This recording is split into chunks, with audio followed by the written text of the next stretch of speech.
The muscles responsible for radial deviation, rising, are actually the wrist flexors and wrist extensors, which already get plenty of action during regular training. If you're skipping out on wrist extensors, it's time to add some reverse curls and wrist rollers to your routine. Riser training should not be treated as a way to develop any particular muscle group, but rather a way to strengthen the neuromuscular connections to help you better engage radial deviation during competition. It's extremely hard to keep your riser against a good posting top roller.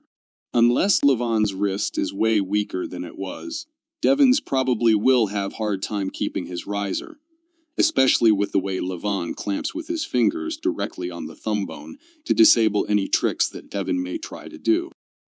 Levan's cup doesn't all get applied through his index finger. Most of it is through the lower side of the hand. A large proportion of his cup strength applies to Devon's wrist and hand, not his top knuckle. Plus, arm wrestling doesn't work like that anyway. A 100-kilo wrist curl does not necessarily equal containment of a 70-plus kilos pronating back pressure and 50 kilos riser. A tendon tear is extremely serious. We haven't seen Levan post any footage of him doing wrist curls. Maybe when the match happens, he's only back to 80% of his hand strength and loses. Maybe he's back 100%, but the injury just snaps back out of nowhere and he still loses. Or maybe he's been training a flop press but doesn't show us. Too many unknown variables for there to be any meaningful predictions. When someone has a strong rise, it actually attacks the opponent's riser as well.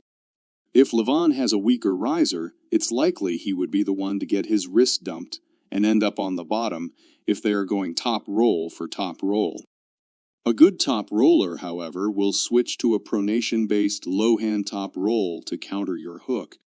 If you can't force him into a hook, the last remaining but from a technical standpoint undesirable option is to switch to a flop press. To pull on their riser, you need to use the index and middle finger, like pushing down our index finger on the middle finger by the thumb, then putting pressure on their riser. The most obvious answer to this question would be cupping, but if you can't do that because of being weak, then getting stronger in the cup is the answer. That's why learning to gain height and pushing down somebody's riser in the setup can be significant.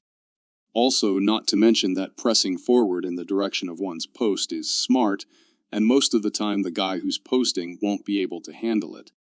Levan has a history of being mortal once someone stops him.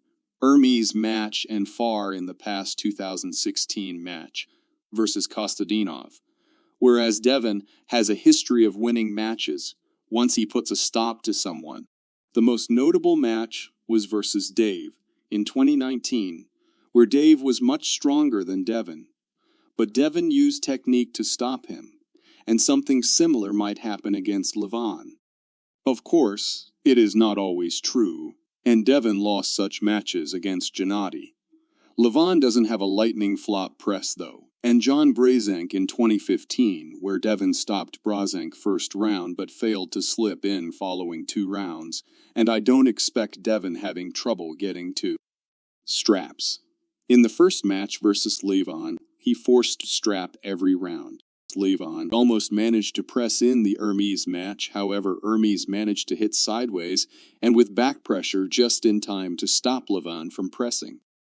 Rising is not as simple as just having a muscle solely dedicated to just rising, but instead it's a cooperative effort by your extensor and flexor carpi radialis to cancel each other out so that you simply radially deviate.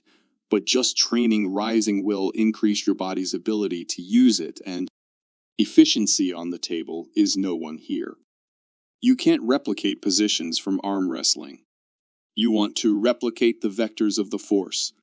Having it 90 is the hardest variation of this lift, but in my opinion, it's not the best. Best is maybe 75 degrees. So the pressure is more on the wrist and less on the biceps. Even Devon's lifts are not exactly parallel now. This is the way Devon does it because he feels it's more accurate to arm wrestling. Your failure point is still going to be radial deviation, and it's a more comfortable lift since there isn't a lot of pressure on the index finger. The force doesn't come from the wrist, it is transferred through it. I don't care how strong your biceps of brachialis or lat are. If you're posting and have no wrist rise, your hand will buckle, and you'll soon be left with very few options. Just because there is no specific rising muscle, that doesn't mean that you shouldn't train it directly. Radial deviation is a unique movement pattern. It's not extension or flexion. Yes, flexors and extensors get activated, but in a different manner. Rising on the table is a skill and should be practiced. Training risers should also be seen as a way to develop the neuromuscular connections and master the movement pattern, not only for developing muscle groups. There really are no dedicated muscles responsible for radial deviation, and the importance of riser training has been greatly exaggerated. It's radial deviation, but to me, it's the ability to not have your wrist dumped down and to keep it straight and in line with your arm. If your riser starts to go or fails, it's pretty hard to win in my experience. It's a crucial and fundamental strength. Like most stuff in arm wrestling, the strength of your riser, practically speaking, is typically the ability to keep your wrist straight and knuckles up, and not letting your wrist dump down or fail during a match. It's also being able to rise and climb, keep or even change your grip height, your knuckle angle and hand angles, and have a much more direct vector into someone's fingers, and even over their hand combined with strong cup and back pressure during the match. It's a very important strength in the whole chain, and it's the strength that keeps you from being the one holding on. These lifts are high-end lifts for people who know exactly what areas they need to improve.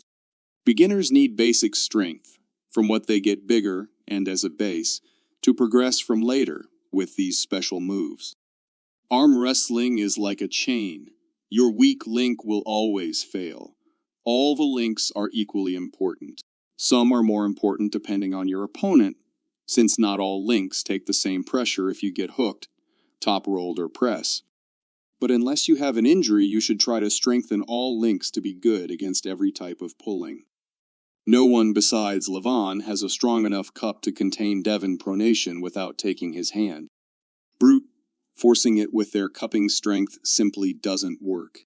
They can't work around Devon's pronation unless they have a very strong rise in pronation themselves. In the first supermatch, Devon got injured in round 2. Devon trained in very high rep ranges throughout the build-up, meaning his body was not prepared to exert maximum force and failure consecutive times. He gets ripped open round 1 exerting max force, and ripped open again in round 2, resulting in the injury.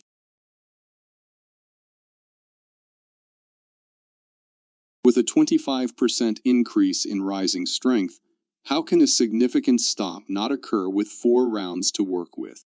Consider he almost had a good one in the first match during round 1.